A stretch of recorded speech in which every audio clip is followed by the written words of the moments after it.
Incidencia.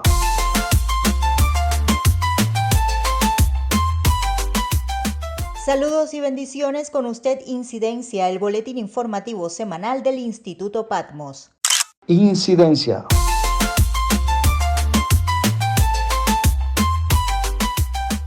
Denuncia desde Cuba Nelva Ortega más torturas y tratos degradantes contra su esposo, el preso de conciencia José Daniel Ferrer. ¿Es esta la vida que quiero vivir? Nueva reflexión del padre Alberto Reyes sobre la realidad cubana. Celebrada en Berlín sexta conferencia ministerial para el avance de las libertades religiosas y de creencias. A continuación compartimos las palabras de Nelva Ismaray Ortega, esposa del preso cubano de conciencia José Daniel Ferrer. Sus fuertes declaraciones contienen detalles actualizados sobre la terrible situación en la que se encuentra el líder de la Unión Patriótica de Cuba.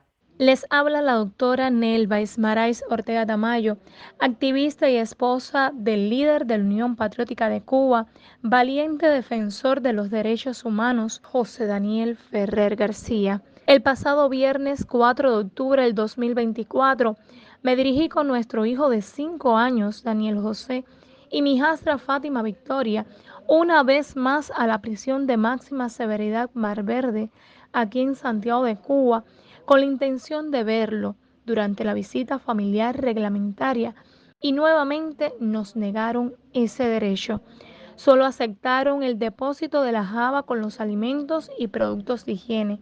Causa de sus convicciones y patriotismo, a las autoridades penitenciarias de la prisión y la mal llamada seguridad del Estado, no les ha bastado con privarle de su libertad desde su injusta y arbitraria, violenta detención el pasado 11 de julio del 2021, evitar que se uniera y participara en las misivas protestas que tuvieron lugar en toda la isla por la liberación, por la libertad y en contra del régimen dictatorial de Raúl Castro y Miguel Díaz-Canel, y de su secuestro en la misma prisión 14 de agosto del mismo año, en la misma celda de castigo, celda reducida, preparada tecnológicamente para torturarle, aislado de la comunidad penal y con acceso muy limitado al mundo exterior, incluso para tomar sol,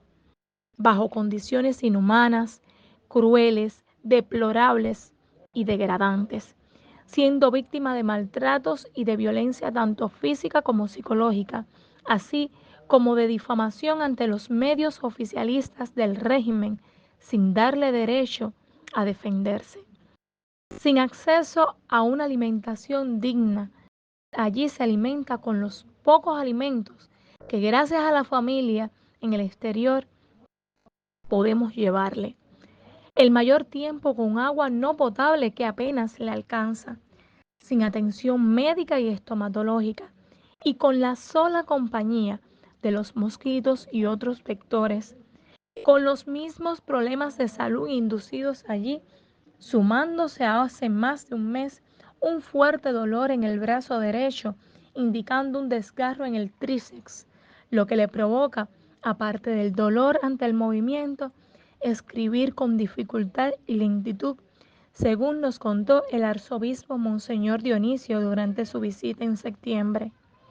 En más de 3 años de injusto y cruel encierro, solo le han dado derecho y bajo extremo control a 11 visitas familiares y 9 conyugales, 4 con el arzobispo y muy pocas llamadas telefónicas que eran violadas normalmente. Desde que le vimos en familia el 7 de marzo del 2023, las últimas 2, primero con Fátima y la segunda a mí, el 1 de abril, por los rumores de su asesinato, 2 minutos en cada una. De esas 5 ocasiones, solo nuestro pequeño pudo verlo la primera vez, que fue el 22 de junio del 2023, que la hermana de Lucha, la cubana exiliada en Estados Unidos, Laura Jusino, hiciera fuertes y graves declaraciones sobre el estado de salud de mi esposo.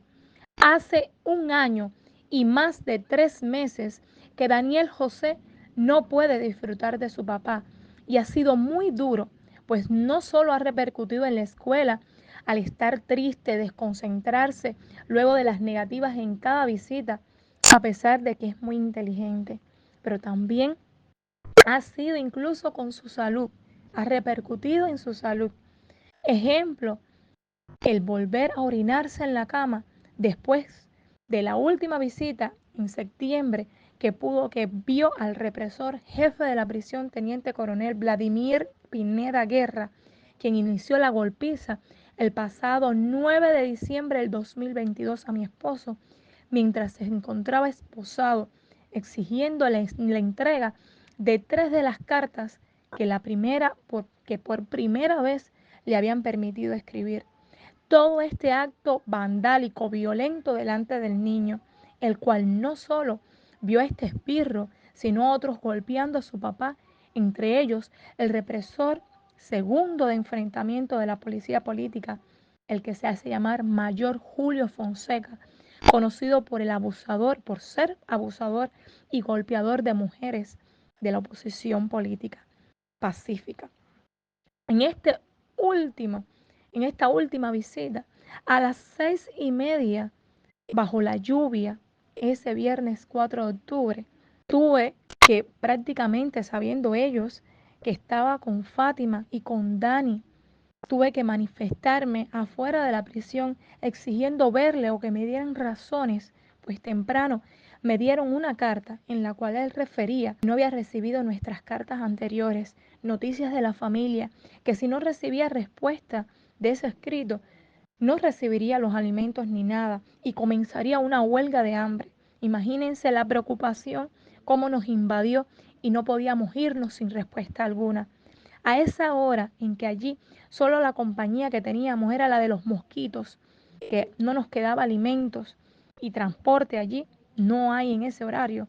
El teniente coronel Ortiz, que es el jefe de orden interior, que fue el que recibió la java, a esa hora, con una supuesta enfermera, envió una carta escrita por mi esposo desde las 4:57 de la tarde, dando respuesta a la escrita ese día por nosotros. Sin dudas, ellos siguen demostrando el chantaje y la manipulación en cuanto a la situación con mi esposo. En la nota expone mi esposo su preocupación y amor por la familia, su agradecimiento y gratitud a la Unión Europea y a todos los amigos solidarios preocupados por su causa.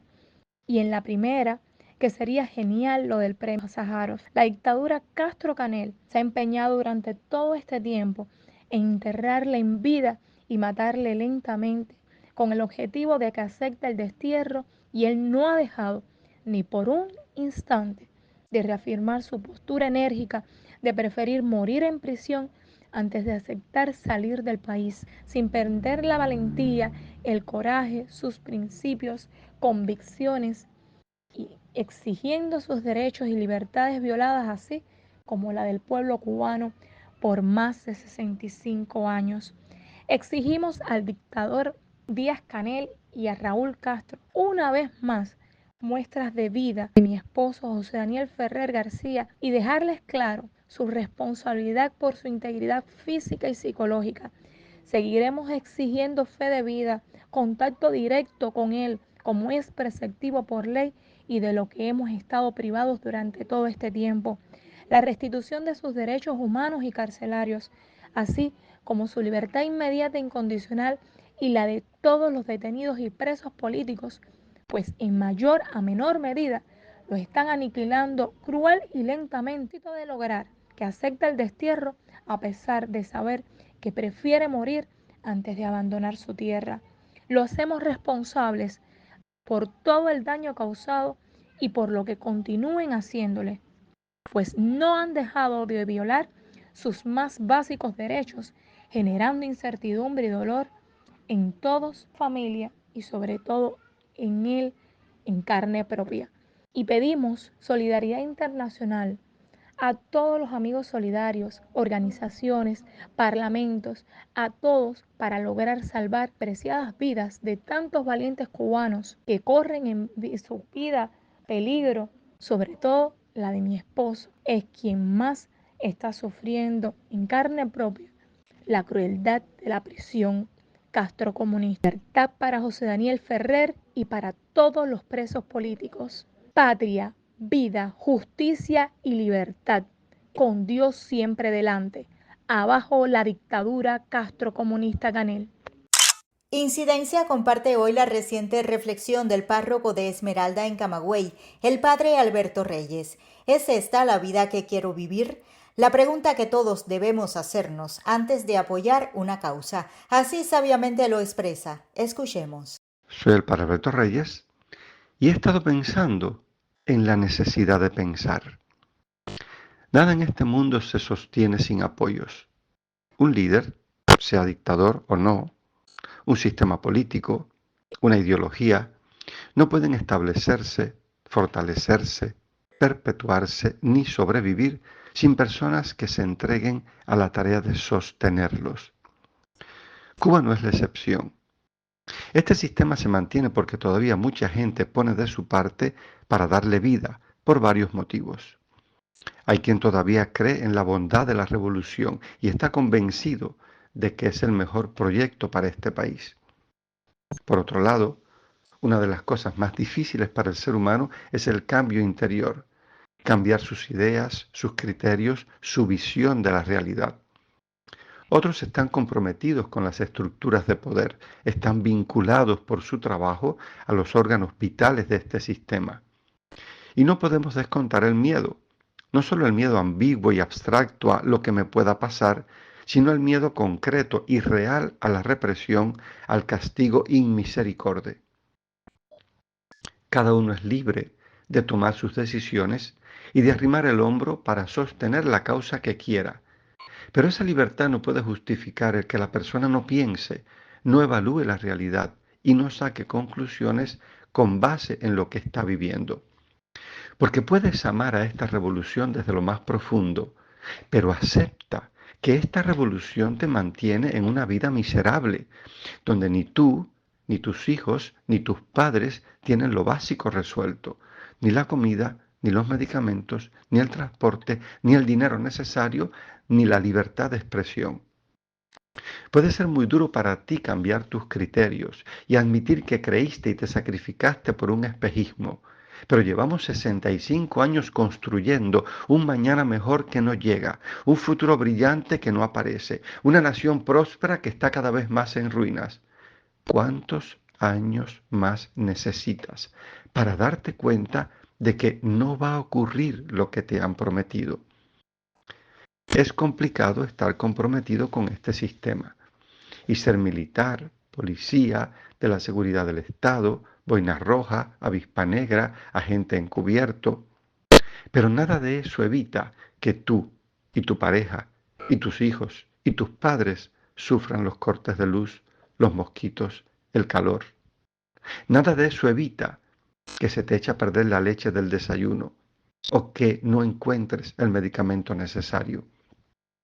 Nada de eso evita el que sepas que no eres libre, que no puedes decir todo lo que piensas, que muchas veces tienes que cuidarte de tus mismos compañeros. Nada de eso evita la certeza de que eres prescindible y de que un mínimo desliz puede precipitarte en la nada.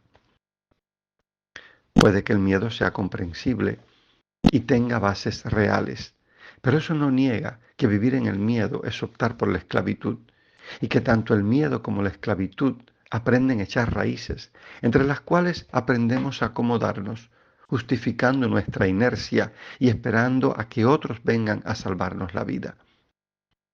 Aún así, cada uno es libre de tomar sus decisiones y de arrimar el hombro para sostener la causa que quiera. Pero lo que elijas será tu vida y no habrá otra. Por eso, antes de arrimar el hombro, creo que es ineludible pensar y preguntarse, ¿es esta la vida que quiero vivir? Entre el 8 y el 10 de octubre se celebró en Berlín, Alemania, a tan solo unos pasos del Memorial de las Víctimas del Holocausto, la sexta Conferencia Ministerial Internacional sobre Libertad de Religión o de Creencias de 2024. En medio de los desafíos de nuestro tiempo, la conferencia exploró soluciones para fortalecer la libertad de religión o de creencias en todo el mundo, en pos de un mundo digital donde la libertad y la diversidad sean la base de la paz y la cohesión social. En la sesión de cierre el 10 de octubre, el Ministerio Federal de Cooperación Económica y Desarrollo de Alemania, junto con el comisionado del Gobierno Federal para la Libertad de Religión o Creencias, Frank Schwab, y la Alianza Internacional para la Libertad Religiosa o Creencias, sentaron las bases para la creación de redes internacionales y el trabajo conjunto sobre nuevos enfoques. Implicaciones para la libertad de religión o creencias, desarrollo y uso de la inteligencia artificial. Inteligencia artificial y libertad de religión o creencias, el papel de las redes sociales. La inteligencia artificial en el contexto de la creciente vigilancia y represión transnacional. Representantes de sociedades civiles del mundo entero en conexión con la Conferencia Ministerial Internacional sobre Libertad de Religión o de Creencias de 2024 desarrollaron un intenso programa bajo el título «Cómo la libertad de religión o de creencias puede ayudar a prevenir el uso indebido de la religión y a fomentar la cohesión y la resiliencia social». Convocado por la Secretaría para la Libertad Religiosa Internacional, Templeton Religion Trust y Love Your Neighbor Community, y con el apoyo crucial de Mercury One, Global Peace Foundation, Bellwether International, Global Christian Relief y la Iglesia de Scientology Internacional, este programa de las sociedades civiles fue presidido por Greg Mitchell, líder de la Secretaría para la Libertad Religiosa Internacional, que dirige semanalmente mesas redondas dedicadas a las libertades religiosas en Washington, D.C. Un momento clave fue el lanzamiento oficial del Consejo Académico Global de la Secretaría para la Libertad Religiosa Internacional. La sesión contó con un debate dinámico dirigido por las copresidentas, la reverenda doctora May Cannon y la profesora Jocelyn Cesari, quienes exploraron la intersección entre la academia y la libertad religiosa, sentando una base sólida para los años venideros. Especialmente significativo fue el lanzamiento de una nueva carta multirreligiosa que subrayó la importancia de la colaboración para promover la libertad religiosa en todo el mundo. Las reuniones ministeriales para promover la libertad religiosa se celebran una vez al año y reúnen líderes de todo el mundo y tuvieron su origen en Washington, D.C. en 2018, cuando se celebró la primera entre el 24 y el 26 de julio de ese año. El secretario de Estado de los Estados Unidos, Mike Pompeo, fue el anfitrión y convocó a una amplia gama de partes interesadas, incluidos ministros de Relaciones Exteriores, representantes de organizaciones internacionales, líderes religiosos y representantes de la sociedad civil, para discutir los desafíos, identificar formas concretas de combatir la persecución y la discriminación religiosa y garantizar un mayor respeto por la libertad religiosa para todos. Fueron invitados más de 175 representantes de la sociedad civil, a más de 100 líderes religiosos de todos los rincones del mundo, entre ellos el pastor Mario Félix Leonard, coordinador del Instituto Patmos. La segunda de estas conferencias se celebró también en Washington, D.C. en el siguiente año, del 16 al 18 de julio de 2019, la cual hasta el momento ha sido el evento de libertad religiosa más grande de su tipo en el mundo, con la participación de más de 1,000 líderes religiosos y de la sociedad civil y más de 100 delegaciones extranjeras invitadas, entre las cuales cabe resaltar que varios líderes religiosos que se encontraban invitados de dentro de Cuba fueron impedidos de viajar, ya que el sistema cubano les reguló, impidiéndoles abordar sus respectivos vuelos. Entre los cubanos impedidos de viajar entonces estuvieron líderes de las más grandes e históricas denominaciones religiosas cubanas, tales como Alida León Báez, de la Liga Evangélica, Dariel Llanes Quintana, de la Convención Bautista de Cuba Occidental, Moisés de Prada, líder de las Asambleas de Dios, y también de los nuevos movimientos, como Alain Toledano Valiente, del Ministerio Apostólico Sendas de Justicia. El pastor Mario Leonard denunció estas violaciones directamente en un evento realizado por Solidaridad Cristiana Mundial. En el marco del evento fue recibido en la Sala Oval por el presidente Donald Trump, junto a otros sobrevivientes de persecución religiosa, provenientes de un total de 27 naciones de alrededor del mundo. El pastor Mario Leonard denunció además ante el presidente la injusta prisión en Cuba del pastor Ramón Rigal y de su esposa Adia Espósito, procesados por los cargos de asociación ilícita y por pretender educar a sus hijos en casa, desafiando al sistema comunista en Cuba que monopoliza en sus manos una educación completamente ideologizada acorde a los cánones del Partido Comunista y que obliga a recitar mantras cada día a los niños, como el de pioneros por el comunismo seremos como el Che. También la situación de los pastores Rigal, así como de muchas otras violaciones a las libertades religiosas en Cuba, fueron denunciadas directamente por el pastor Leonard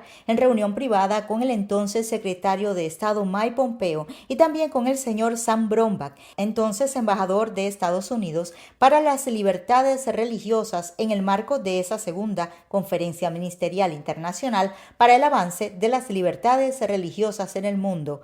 En esta segunda ministerial se acordó además la Declaración de Potomac, un importante documento para favorecer las libertades religiosas en el mundo. Luego de estas dos primeras conferencias ministeriales de 2018 y 2019, que marcaron el punto de partida para la celebración de la reunión celebrada este año en Berlín, se han celebrado la tercera conferencia ministerial del 16 y el 17 de noviembre de 2020 en Polonia, la cuarta entre el 5 y 6 de julio de 2022 en Londres, Reino Unido, y la quinta del 28 al 30 de noviembre de 2023 en Praga, República Checa. La libertad de religión o de creencias está cada vez más sometida a presiones en todo el mundo. 4 de cada 5 personas no pueden practicar libremente su religión o sus creencias, lo que suele ir acompañado de restricciones a otros derechos humanos como la libertad de expresión y de reunión. Las mujeres se ven especialmente afectadas y sufren una discriminación adicional en muchos contextos. Así termina por hoy Incidencia, el boletín informativo semanal del Instituto Patmos. Estos fueron los tópicos. Denuncia desde Cuba Nelva Ortega más torturas y tratos degradantes contra su esposo, el preso de conciencia José Daniel Ferrer. ¿Es esta la vida que quiero vivir? Nueva reflexión del padre Alberto Reyes sobre la realidad cubana. Celebrada en Berlín sexta conferencia ministerial para el avance de las libertades religiosas y de creencias.